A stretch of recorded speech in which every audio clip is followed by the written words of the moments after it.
இன்றே டவுன்லோட் செய்து உங்கள் ஃபேவரட் ஷோக்களை என்ஜாய் பண்ணுங்க.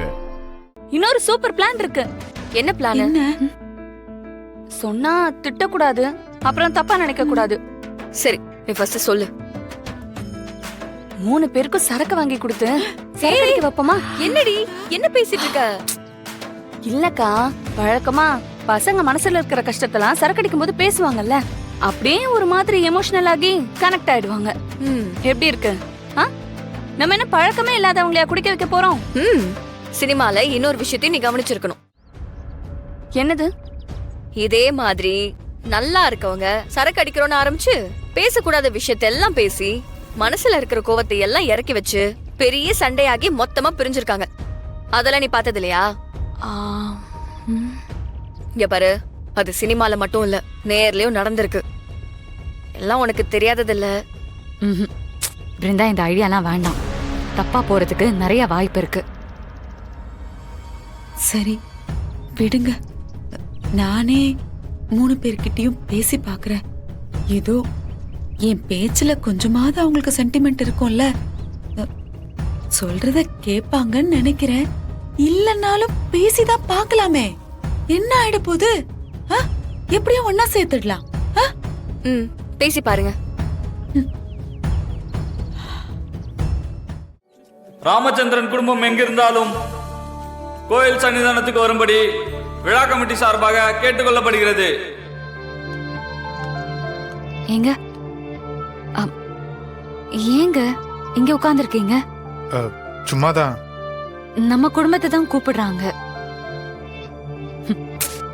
ராமச்சந்திரன் குடும்பம்னா நீங்களும் தாங்க. தயவு செஞ்சு வாங்க.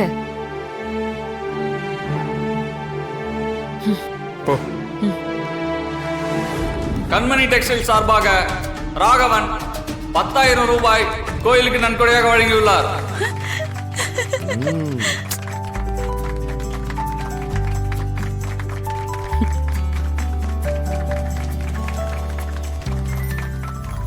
ராகவா, என்ன தனியா கடை ஆரம்பிச்சிருக்கியா?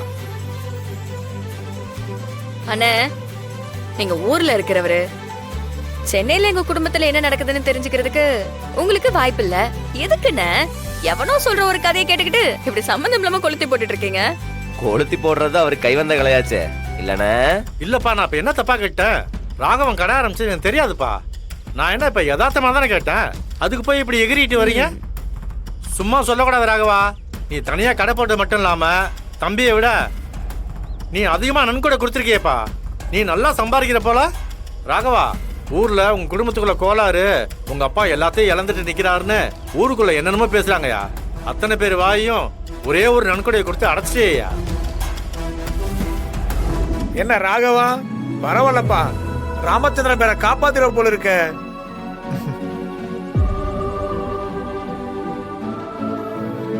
இப்படிதான் என் வாரிசுனா வளரணும். அப்பா நிழல்ல இருக்கிறத விட தனியா போய் உனக்குன்னு ஒரு அடையாளத்தை உருவாக்கின பாரு, அதான் பெத்தவங்களுக்கு பெருமை. நம்பிக்கை வந்துருச்சியா. நீ ராமச்சந்திரன் பேரை காப்பாத்திருவியா?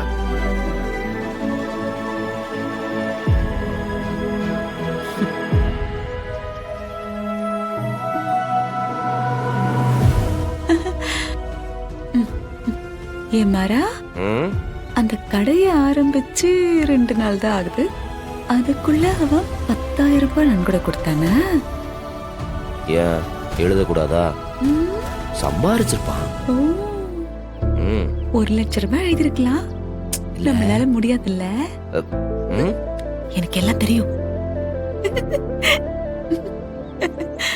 என்னடி குடும்பமா பிரிஞ்சிருக்கிறத பாக்கலான்னு வந்தா எல்லாரும் ஒன்னா ஒருத்தருக்கு ஒருத்தர் விட்டு கொடுக்காம இருக்காங்க. மறுபடியும் சேர்ந்துருவாங்களோ? சேர விட்டுருவேனா? பாத்துக்கலாமா?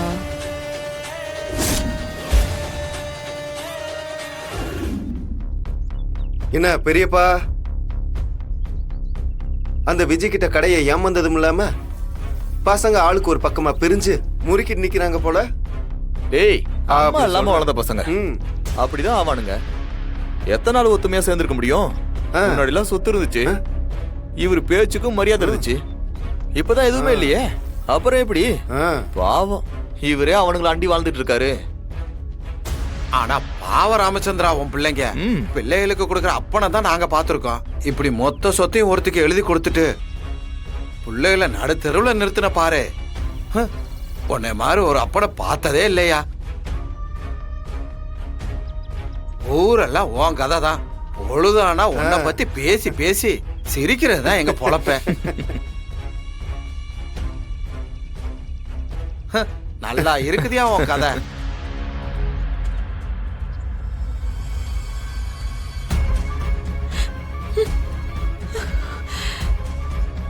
மாறா மாறா என்ன மாறா, அங்க அண்ணன் போச்சா?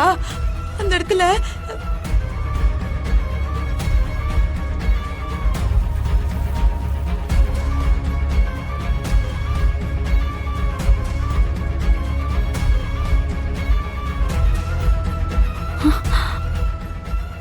டேய், நாங்க பேசின பேச்சுக்கு அந்த ராமச்சந்திர முகத்துல ஈ ஆடலையே, அப்படியே அறந்து போயிட்டாரு மாப்ள. அட நீ வேற மாப்ள, அந்த ஆள் அழுதுட்டாரு. யோ என்னையா சொல்ற? ஆமா, அவர் கண்ணு கலங்கினதை நீ பாக்கணுமே. ரொம்ப பெரிய மனுஷன்பா, இந்த அளவுக்கு கஷ்டப்படுத்திருக்க கூடாதுப்பா. என்னையா நீங்க?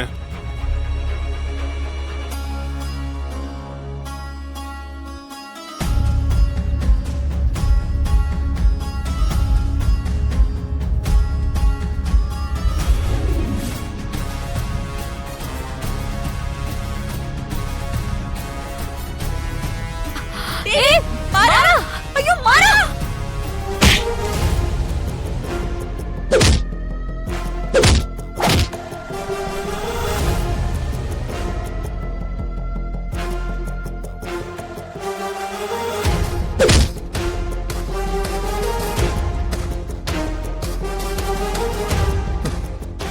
நான் இருக்கும்போது என் குடும்பத்து மேல கை வைப்பீங்களாடா? வாங்கடா. இந்த டைலாக் ஒன்றும் குறைச்சல் இல்ல. வா. இவனெல்லாம்